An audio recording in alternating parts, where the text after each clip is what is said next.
Wapanabiekna, mega the Sespelamadia, Bukulada Musha, Wabanabi.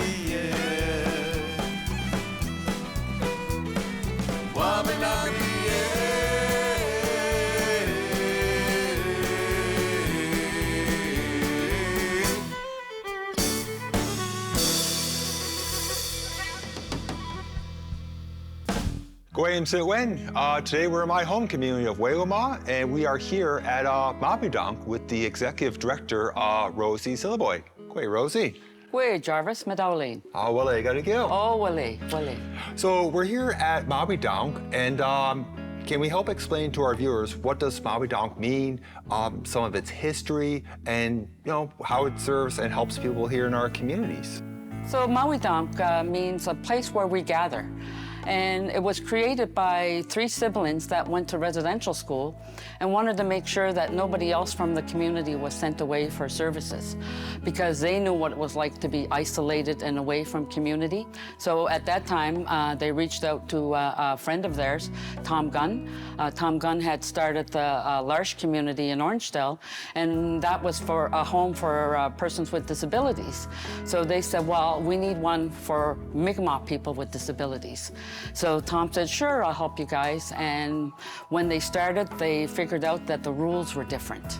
So it wasn't as easy as it was for Tom, because with our communities, we've got the municipal, provincial, and federal, trying to navigate through that and whose responsibility it is and all that stuff. But they really dove into that and said, no, we want to make sure that something is in place.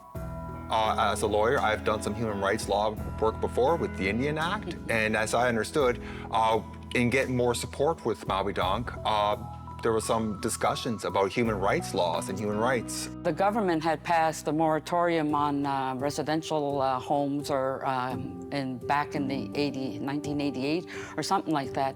And so when they wanted to build a home, they had to ask permission.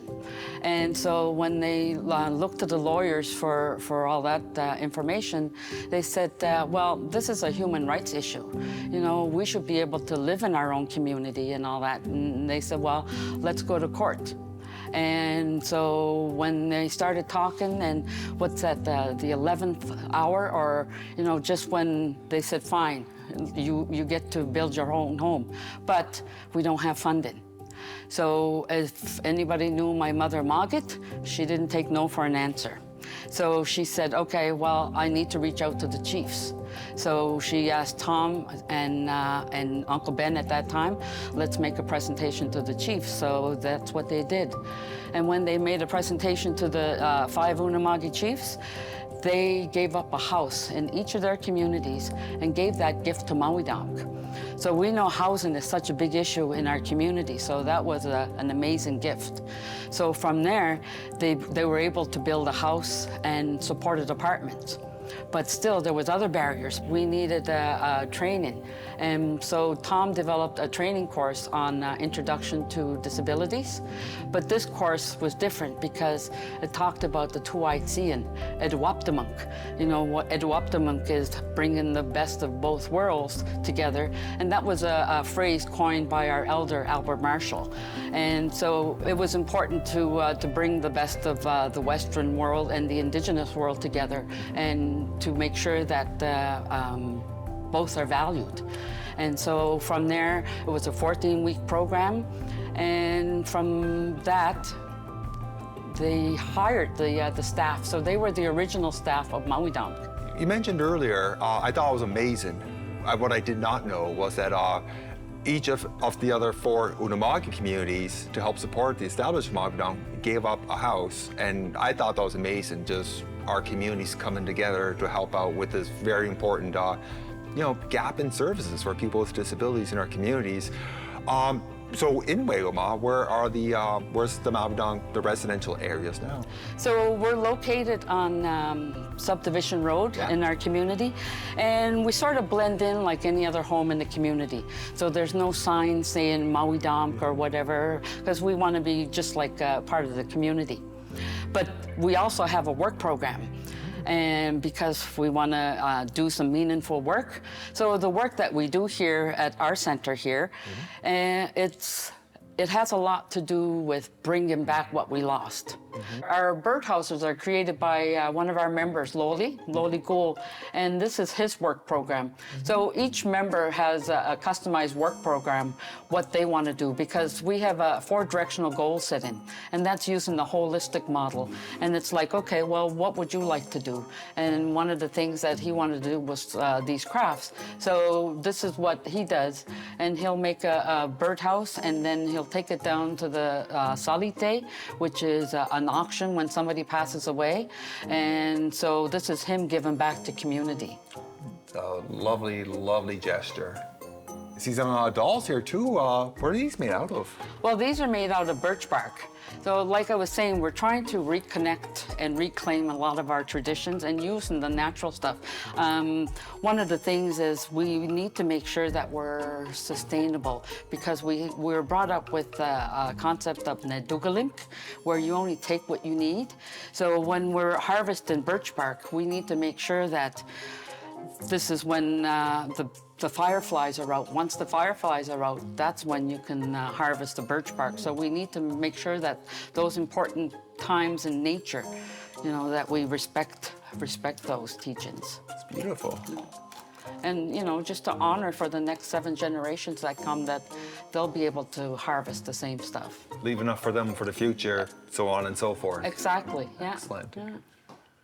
So at our center here, we call it Ben's Place. Ben's Place. Ben's Place, just to acknowledge one of our founders.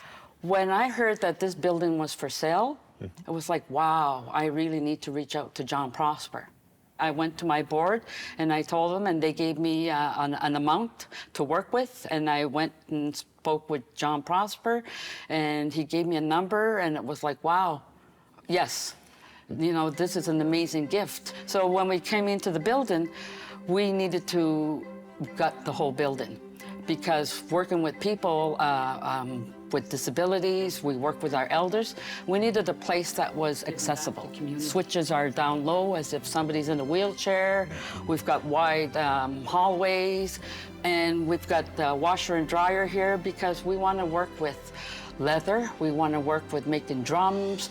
We want to bring elders in to teach us about porcupine, because when we look at our elders, accessibility to medicines, that's something we can do. And that's part of our relearning the important traditional practices.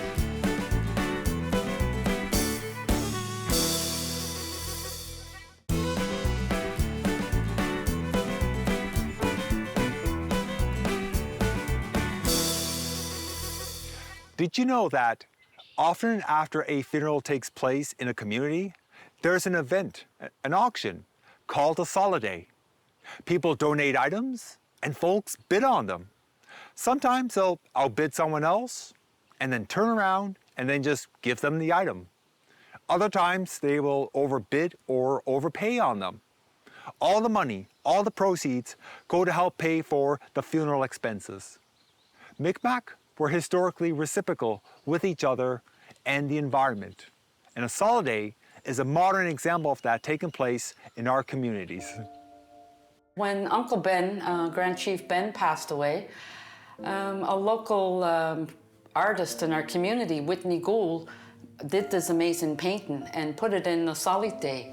And it was like, wow, it just really spoke to me. The headdress that represents Uncle Ben's headdress. And then when I look at the 3 crows, it reminds me of the 3 sisters. So Mom and Sugus Cremo and Sugus Philip. So that's why I said, well, I need to have that piece in the mountains, Whalesong. Yeah. It's very beautiful and very powerful. Oh, very, yeah.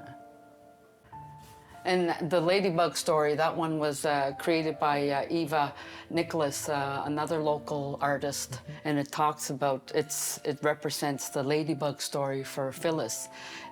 When she was at residential school, she would talk to the ladybugs, and she would talk to them in Mi'kmaq, and that's how she kept her language, by speaking to the bugs. So that's when I talk about my my heroes and my teachers. Phyllis was another one of my heroes.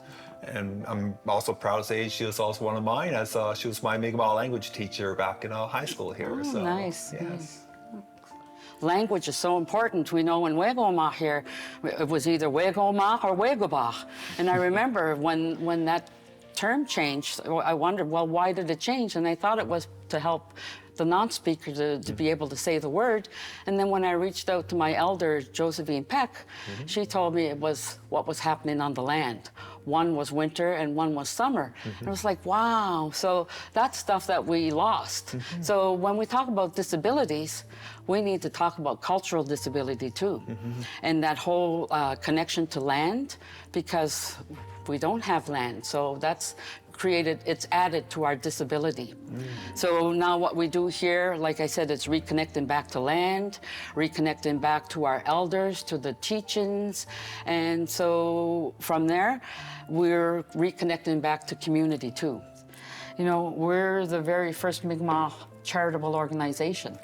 You know, so when you look at our mission and who we support, you know, it started with Nancy Cremo. You know, when Sukus Cremo was sick, she wanted to make sure that Johnny and Nancy had a place. She didn't want them sent away to an institution, so that's where the vision of Mawita'mk started, you know, reaching out to Tom and all that stuff. Because when I look at Johnny Cremo was an ambassador for people with disabilities. You know, he went from one end of the reserve to the other, having tea and just building those relationships. You know, he was at all the hockey games, the ball games, and then that time when the torch came, you know, I think you ran beside him. Yes, in November 2009, when Vancouver was hosting the 2010 Olympic Games, I remember at that time, the torch was being carried just through the village of Waikagma there. I do definitely remember me and Johnny being a part of that there. So I always say it's definitely one of my fondest memories of Johnny is there. Oh my gosh, yeah, there's so many memories of Johnny Cremo. So Rosie, we were talking about arts and crafts earlier, and what I see here now are some porcupine quills. I was wondering if you could share a little bit about that with us here today. Sure. So part of our reconnecting to our traditions is porcupine quills. They're used in basket making, and so we want to make sure that our elders or persons with disabilities have access to this. So what they do in their work program is they go for a cruise on the mainland, because we know that there's no porcupines in Cape Breton.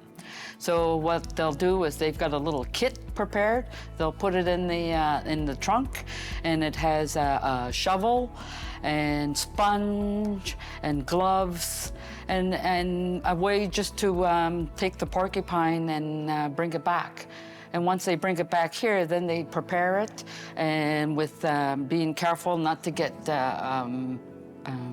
stuck with these needles, because the other thing that they do is dye them, because you can see all the different colors with the artwork that they use. It could be white, black, or yellow. And then with the birch bark, this is a template that they use. And then they'll make little medallions. And around the medallion, you need to braid sweetgrass, and that's the sweetgrass there. And we know the important times when it can be harvested. So we want to follow by those rules, because we want to make sure, we talk about nedugalim, you take only what you need, because this is part of our friendship pins. When we create those kits, that's the sweetgrass braid that goes in that. Yeah. So obviously the viewers won't be able to know this, but sweetgrass also does have an incredible smell as well. Oh, yes, it does. Yeah. This is Mawita'mk. And Mawita'mk is a story of my mother. When she went to residential school, she talks about her doll. And when she got there, her doll was taken away. And so one of her jobs was to clean the baseboard in the school, and she had rags. So what she did was she took that rag and she made her doll, and that's what she played with. And she used goldenrods that were outside to make the doll. But these dolls here, when my mom passed away, they were made by students in Membertou, and they brought them and they hung them in the when we were having the wake, and it was so amazing to see the impact of her story, because I go into schools to talk about this, and we don't need to talk about all the terrible stuff that happened. We just need to talk about the doll, because everybody can relate to a doll. And I look at everybody and I tell them, you know, it's like, imagine being 4 years old. 4 years old, and not having a doll or not having somebody to tuck you in at night, just to see that in the child's brain or whatever, say, they didn't have dolls, no toys? And it's like, wow, you know, and it's that compassion.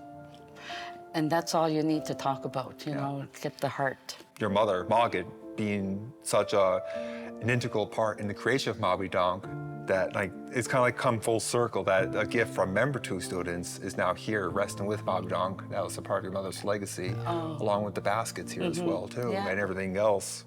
I think it's beautiful. Well, I'll enjoy this.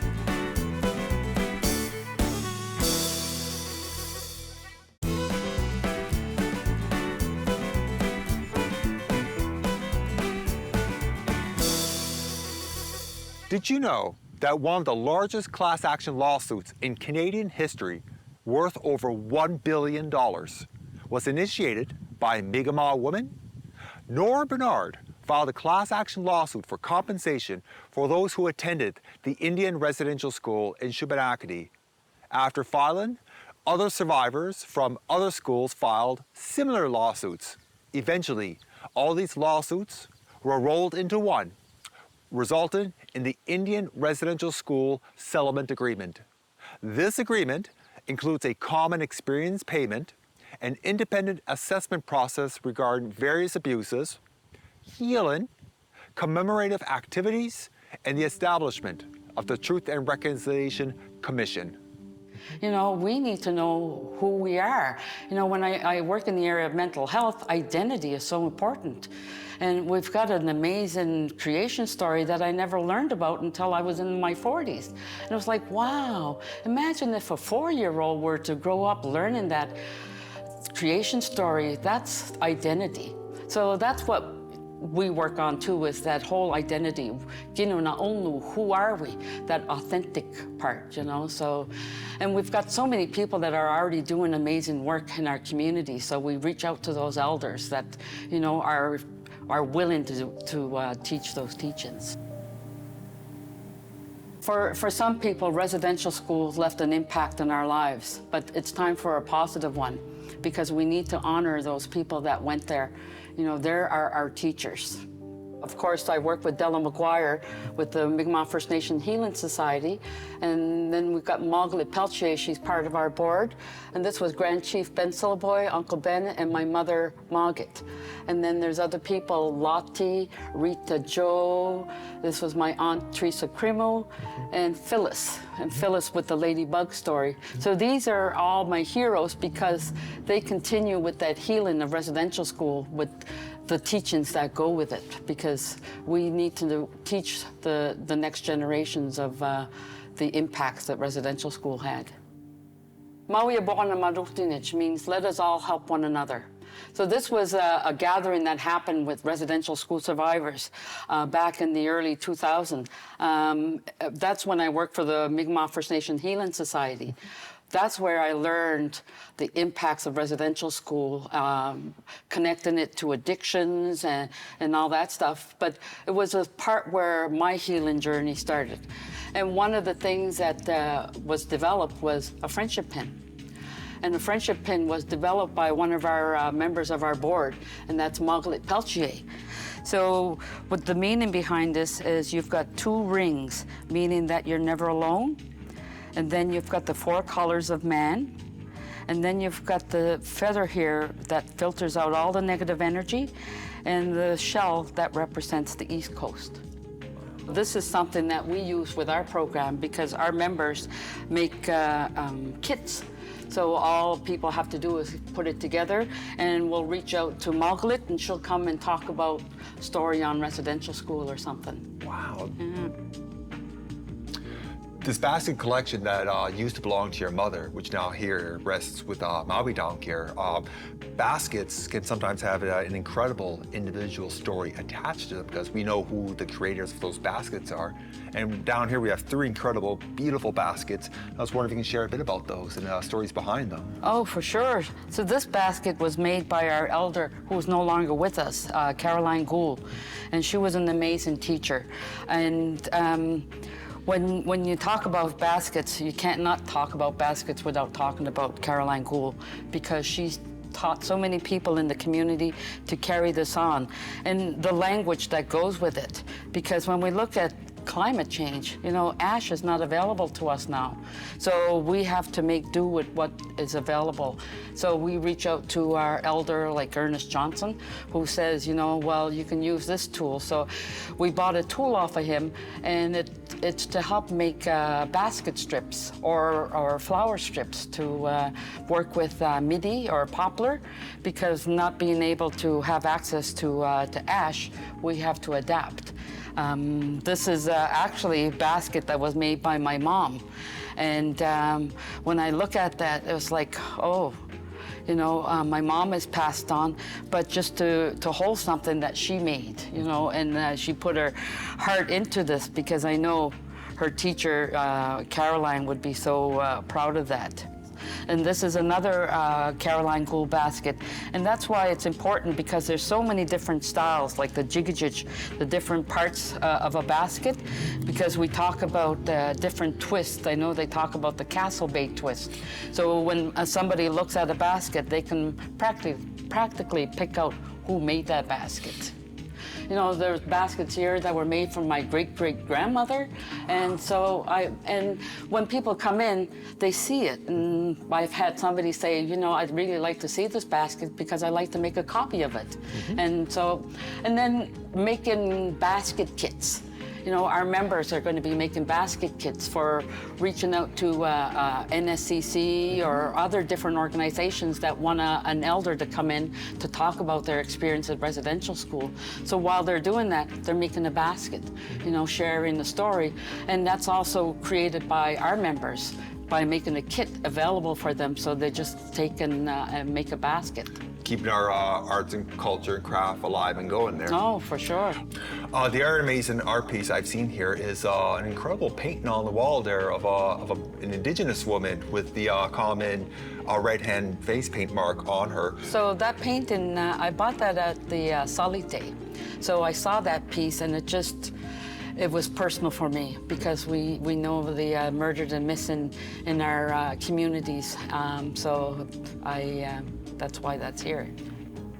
Rosie, I want to say, Whalesong, thank you again. It's been an incredible day speaking with you about so many things, sharing so much with what Mawita'mk offers for our community, its side of healing, and at the same time, you know, sharing stories about your mother, Auntie Maga, as many of us may have known her as, G. Sagamau, and everyone else, and it's kind of a great way for me to kind of reconnect back home as well too. So Wow. Oh well, yeah, we're all on this journey. Absolutely. Yeah. We'll all knock the voltas.